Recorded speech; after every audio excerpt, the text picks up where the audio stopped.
വെറും 3 ചേരുവകൾ വെച്ചിട്ട് നമുക്ക് ബീറ്റ്റൂട്ട് സ്ക്വാഷ് ഈ ഒരു കളറിൽ ഉണ്ടാക്കിയെടുക്കാൻ പറ്റും കേട്ടോ.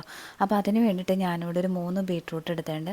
ഈ ബീറ്റ്റൂട്ടിനെ നമ്മൾ തൊലി കളഞ്ഞ് കഷ്ണങ്ങളൊരു മീഡിയം കഷ്ണങ്ങളാക്കി എടുക്കണം കേട്ടോ. പിന്നെ ചിലരൊക്കെ വേണമെങ്കിൽ ചെയ്യുന്നത് ബീറ്റ്റൂട്ടിനെ മിക്സിയുടെ ജാറിലിട്ട് അരച്ചിട്ട് പിഴിഞ്ഞെടുക്കുകയാണ് ചെയ്യണം. അപ്പോൾ എന്താണെന്ന് വെച്ചിട്ടുണ്ടെങ്കിൽ അത് നമുക്ക് അതിൻ്റെ എന്താ പറയുക, അരിച്ചെടുക്കുമ്പോൾ കറക്റ്റായിട്ട് അരിച്ചെടുത്തില്ലെങ്കിൽ അതിൻ്റെ കളറ് മാറിപ്പോവും, അതിങ്ങനെ ചണ്ടി കിടന്ന് കരിഞ്ഞിട്ടോ. അപ്പോൾ എനിക്കെപ്പോഴും എളുപ്പമായിട്ടും നല്ല കറക്റ്റ് കളറ് കിട്ടാൻ വേണ്ടിയിട്ടും നമ്മുടെ ബീട്രൂട്ടിനെ ഇങ്ങനെ മീഡിയം കഷ്ണങ്ങളാക്കിയെടുത്ത് ഒരു പാത്രത്തിലേക്ക് ഇട്ട് അതിൻ്റെ വെള്ളം കുറഞ്ഞു പോകാത്ത രീതിയിൽ മുങ്ങിക്കിടക്കത്തക്ക വിധത്തിൽ നമുക്ക് വെള്ളം ഒഴിച്ചു കൊടുത്ത് അടുപ്പത്ത് വെച്ച് നന്നായിട്ടൊന്ന് തിളപ്പിച്ച് അതിൻ്റെതായി ഇങ്ങനെ നീര് കിട്ടും കേട്ടോ, നല്ല കളർഫുള്ളായിട്ട് തന്നെ. അപ്പോൾ ഈ നമ്മൾ കിട്ടിയ നീരിനെ ഒന്ന് തീ ഓഫ് ചെയ്ത് ഒരു 5-6 മിനിറ്റൊക്കെ തിളച്ച് കഴിയുമ്പോഴത്തേക്കും നല്ല കളർ കിട്ടും.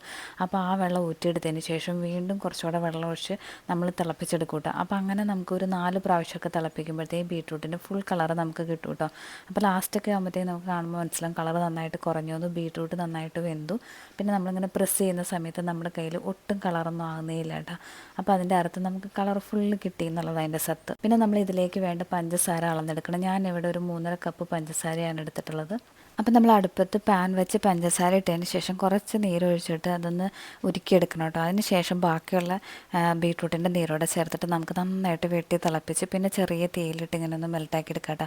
അപ്പോൾ അതിൻ്റെ ഇടയിൽ എനിക്ക് കുറച്ചുകൂടെ കൂടുതൽ അളവ് വേണമെന്ന് തോന്നിയിട്ട് ഞാനൊരു 2 കപ്പ് പഞ്ചസാരയും കൂടെ ചേർത്തു കേട്ടോ. അപ്പോൾ അങ്ങനെ മൊത്തം 5.5 കപ്പ് ചേർത്തു. അപ്പം നമ്മൾ ഇതിൻ്റെ ഒരു പാകം എന്ന് പറഞ്ഞു കഴിഞ്ഞാൽ നമ്മളിങ്ങനെ കയ്യിൽ ഇത് തൊട്ട് നോക്കുമ്പോൾ ജസ്റ്റ് ഇങ്ങനെ ഒട്ടി തുടങ്ങിയിട്ടുണ്ടാവും.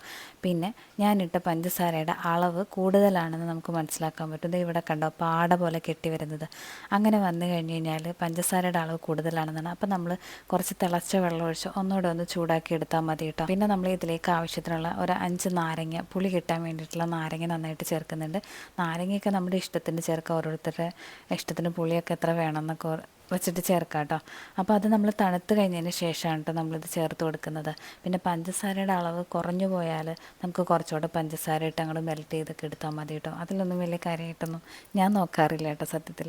പിന്നെ നമ്മളിത് കുപ്പിയിൽ ഇങ്ങനെ അടച്ചു വെച്ചു. വേനലൊക്കെ ആയി കഴിയുമ്പോൾ ഇതുപോലെ ഉണ്ടാക്കി വയ്ക്കുകയാണെങ്കിൽ നമ്മുടെ വീട്ടിൽ എപ്പോഴും ആളുകളൊക്കെ വരുന്ന വീടാകുമ്പോൾ പ്രത്യേകിച്ച് നമുക്ക് ഭയങ്കര ഉപകാരമായിരിക്കും, ഒത്തിരി പണികളൊക്കെ ഉണ്ടെങ്കിൽ. പിന്നെ നമുക്ക് ഫ്രഷ് ലൈമൊക്കെ അടിക്കുമ്പോൾ കളറിന് വേണ്ടിയിട്ട് ഇത് ചേർക്കാം കേട്ടോ.